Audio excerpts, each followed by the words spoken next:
All right, guys, I'm literally about to break down the 7 spiritual laws of success. And I'm so happy, right? Now, I hope you got your pencil and pad ready because I know you don't like to read. So I'm about to save you so much time right now. I'm about to give you exactly what your mental needs. This is a mental vitamin. I'm about to give your finances, right? You're going to take one of these 7 spiritual laws and you're going to apply it to your life, and it should get better, right? So thanks for following me. Make sure you like, comment, and subscribe. If you got any value, drop which one is your favorite law. Now that I'm in my office chair, and I honestly believe I got one of the best office chairs in the world, right? So let's go to work.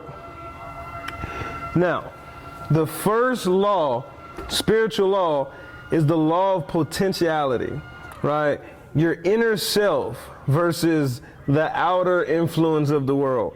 See, you are already good enough to create whatever life you want, and that's a fact, right? Now, the thing is that we have to understand that all things are possible. And because all things are possible, all you have to do is believe that you are already enough. Now, for example, when you're tapped into your inner self, the ego tends to go away, right? Ego stands for edging God out. And ego is fear-based, right? I like to think of ego, if we was to draw a human being, right? Let's draw a human, right? Yeah, this is a human, and he has ego. And these are his eyes. And this is the thing, right? You either have object referrals, check this out now, or you have self referrals. Now check this out. Now ego stands for edging God out. So if you don't use the first spiritual law, which is the potentiality, you are already good enough. Everything you need is inside of you. But see, if you use the object referral, meaning you use your eyes to look at everything else, you need everything else to give you approval, right? You need everything. You need to look at everybody else to give you self-acceptance. Before you can accept yourself, you're waiting on someone else to accept you, right? So these things have to change, right? Now, when you think about inside of your brain, now I'm going to draw a little head. Here's his eyes. Here's his nose. Here's his mouth, chin, neck. Right, here we go. Now, right here is the part of your brain that you have to tap into, because you can measure yourself. This is the measuring stick. You don't need anyone else to measure you. You measure yourself. But the minute you let outside forces impact you, you've already violated the first spiritual law. Is the law of potentiality. Now, spiritual law number 2, giving and karma. Man, let me lift this up just a hair because it's about to get heated, right? So everybody knows the law of giving and receiving. Now that's a universal law. What you give to the universe, it will give you back. If you give bad karma, if you give bad vibes, if you give bad advice, if you just do bad, it's going to come back to you. And karma is one of those things where you got to treat her nice or she's going to smack you harder than you smacked her. So don't forget the power of giving. The power of giving. Don't always have your hand out. Be willing to give, right? Spiritual law number 3, the law of least effort. Now, me, when I was first beginning entrepreneurship, I honestly thought working hard would get me anything I needed. Working hard would just put me ahead of the curve. But in all honesty, it's really not. There's people who work way less than you and have way more money than you. And the law of least effort is going to help you to start understanding this. Now, let's just start meditating. See, there's power in rest. Even Jesus rests. Even God, the universe, whoever you pray to, even he rested on the 7th day. There's power in rest. You got to reflect. You got to get ready for the next day, the next week, the next task. And if you just constantly go, you can have a cluttered mind. So the power There's actually power in relaxing, meditating. See, the law of least effort is asking the universe for it and then letting it happen. Now, you don't always got to push. The law of least effort. Sometimes when you're working out, think about this. When you're working out, if I say give me 10 push-ups and you can't give me 10 push-ups right away, but you could give me 1 push-up and then you rest. Then you give me another push-up and then you rest. And then eventually you could do 5 in a row, rest. And then eventually you'll do 10, rest. Next thing you know, you get all the way to 20. So the law of least effort is literally understanding that there's power in rest. You don't have to just grind. Law number 4, right? That's 4, depending on where you are in the world, is the law of detachment. Now, that right there is in almost every entrepreneurship book. The law of detachment is in the 48 Laws of Power. It's in a whole lot of books. Now, you got to get detached from the result and the outcome. I love this example of, let's just say you wake up early for work, right? You woke up early so you could get to work early. And then next thing you know, your tire is flat.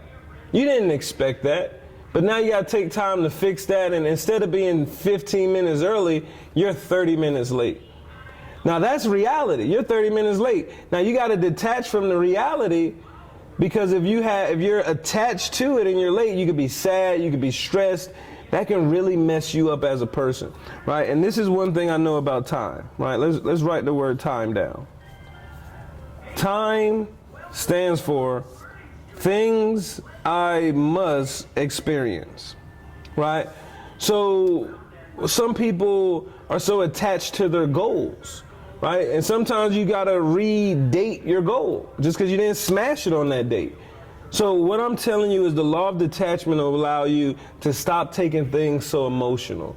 Don't get attached to someone else's decision. Don't get attached to the results. Get attached to doing extra, right? Get attached to the other spiritual laws and watch what happens to you. Law number 5, right? The law of intention and desire.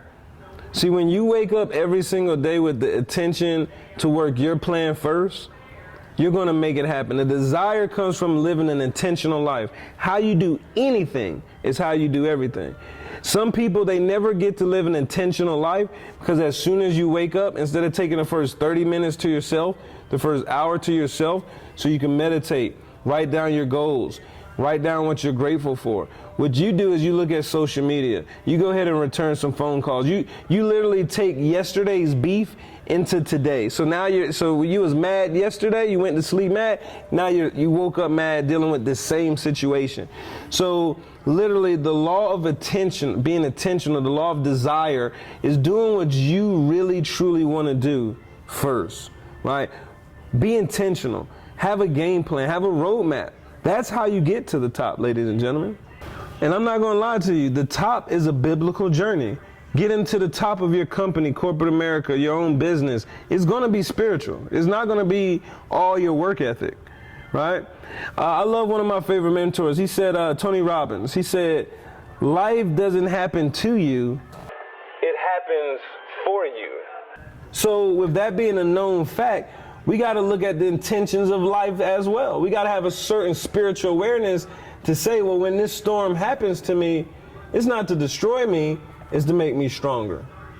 If we break down the words intent and intention, see, intent is for your future. So many people intend to do something, intend to start their business, they intend to go to the seminar, right?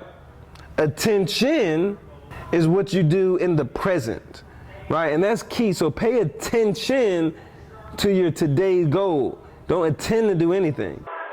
Let's get it. And the 6th law is the law of Dharma. That's your actual purpose, right? And I'm going to write down something on how you can find your purpose, right? Let's just say, for an example,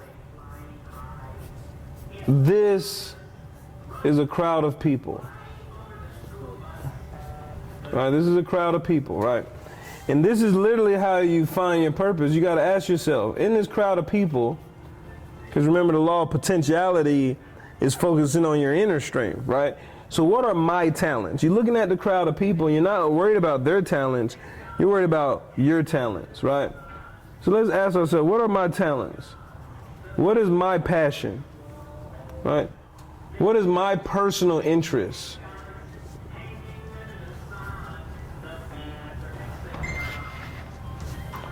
What's my personal desires? Right? And when you find out how to use all these things, watch this is the key, to help other people,